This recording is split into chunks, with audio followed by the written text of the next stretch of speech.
Hello and welcome to the Global Dynasty YouTube channel.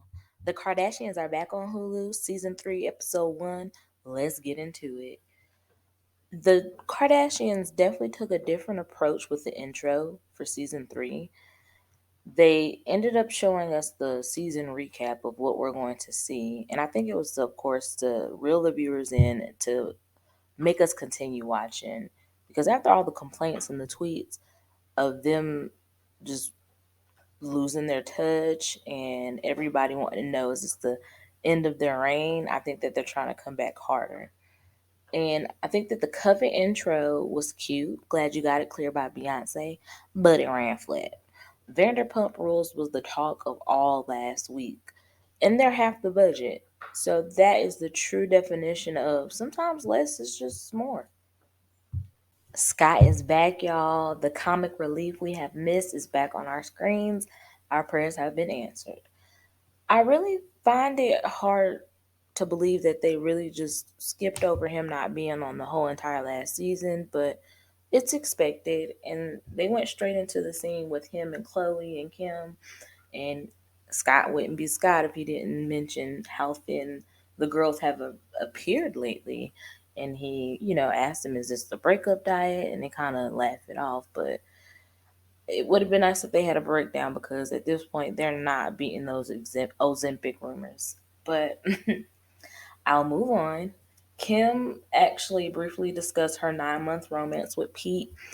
According to her, they both talked about it and discussed it, and it was a mutual thing. She thought that he endured a lot with Kanye, and she's happy to be single, but she's not ready to mingle. And one thing I can say about this episode is Chloe carried this entire episode on her back. She discussed her lack of connection with her newborn due to her using a surrogate. And I think that's a real topic that women that have used a surrogate can relate to.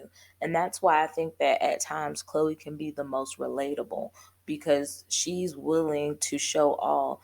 And it's her most authentic self. And I think that the other cast members on the show, because sometimes they don't even give me family vibes. They give me this is strictly business. Could learn a lot from her. She also mentions that it's not something that she expected. And I think that going into this, of course, she wanted another child, but I don't think that she ever thought that she would not be able to connect with her child.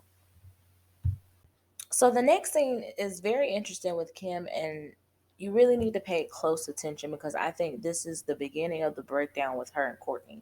So Dolce and Gabbana wants Kim to creative direct a show, a fashion week show in Milan for them. What I find interesting, there's no mention of Balenciaga. I think that it's very convenient that this Dolce and Gabbana deal is coming up right at the end of her Balenciaga scandal. So Kim is kind of skeptical because Dolce and Gabbana just did Kourtney's wedding. And I don't think that she has talked to her at this point because of how she's speaking to Chris. And Chris is telling her, you need to talk to Kourtney about it. And knowing Kim, she's probably just going to push this thing off and then end up having the meeting. But I'm just going to continue to watch, but I'm going to put my prediction out there now.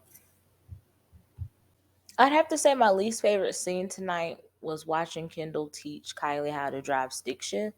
Didn't really care for it. It looked more like a blooper scene that could have been deleted completely from this episode. At this point, I really don't see the point of them being on the show if they're not going to be authentic. I think there are so many things that they could talk about and discuss, especially with Kylie. She never talked about Astro World or how she felt from it. She barely talks about how she feels in her life or what's going on with her kids.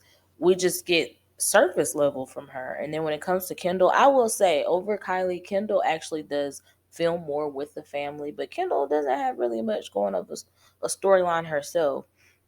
Outside of last season, her storyline being that little riff that she had with Scott at that one point, which I think that might have happened the season before because he wasn't on last season. That's the only thing that Kendall really has going on. So I don't see any point of them unless they're going to discuss Kendall's new fling with Bad Bunny, or her breakup with Devin Booker, or more riffs. And not even that, this would have been the perfect opportunity for them to address the Mean Girl rumors with Hailey Bieber.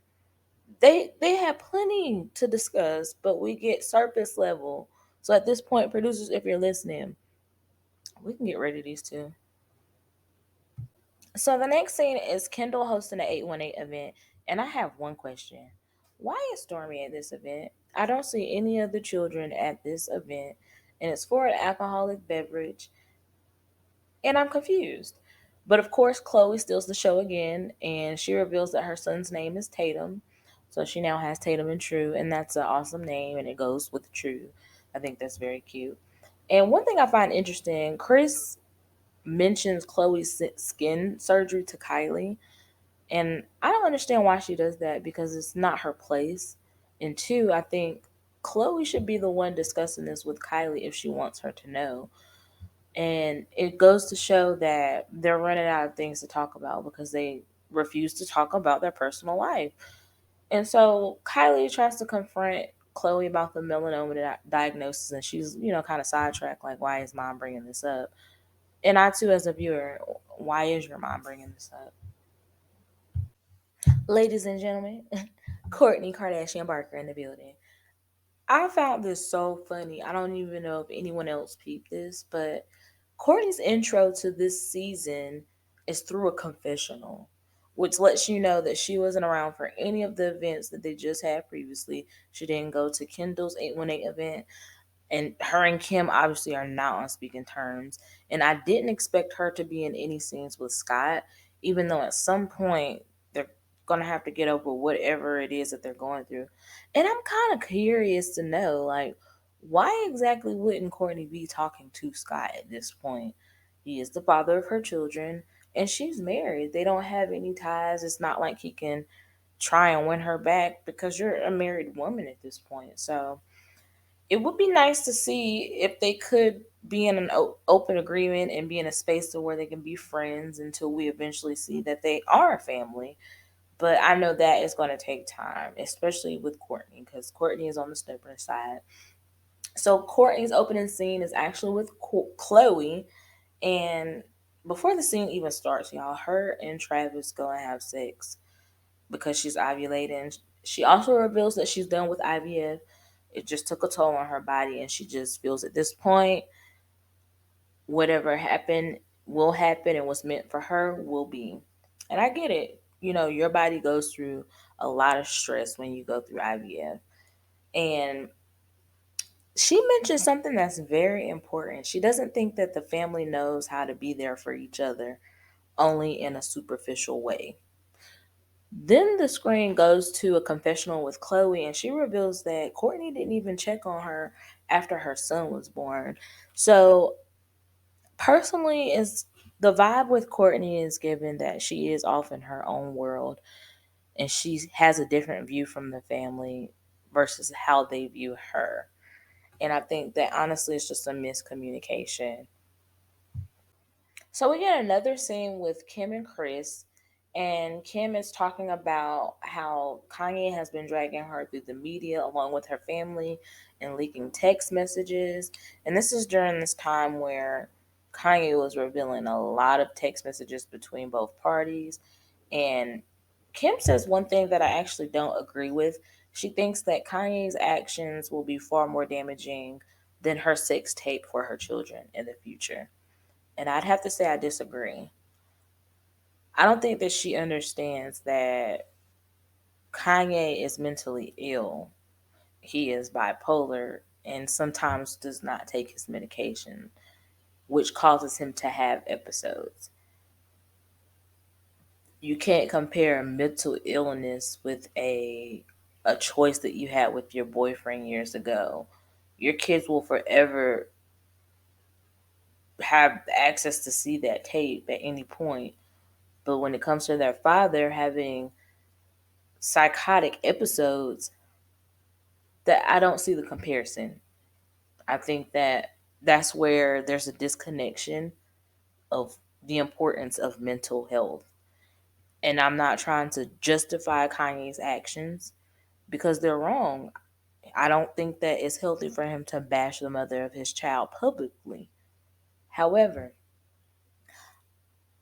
I don't think his actions will damage the children more than that sex tape at all. The sex tape is something that the children can get picked on about at any point. It's something that could potentially haunt them, and it could cause them to end up having mental illness and affect their mental health. So when it comes to that, I don't think it should be a tit for tat thing. And I think that one thing I do respect about Kim is throughout the situation with Kanye, as low as he went, she continued to go high. And I think that that should be what she should continue to aim for. I don't think there should be a tit for tat, or I don't even think she should start talking about him or bashing him, because that's not what she did. That's not what she did. She's respected, and that's just not how she moves. And I don't want that to cloud her. And I get it. He's bashing her image. That's her image, and she is her image. So it does kind of do something to the brand, especially when this was someone she was married to. So people may find what he's saying to be credible.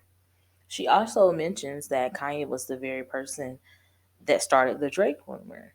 So there's a lot within the situation that I think that has not been revealed, but I find it interesting that we're getting it now in season 3. This is something that should have definitely been discussed prior seasons, and they know they're clicking down. And now they have no choice but to tell us what we want to hear.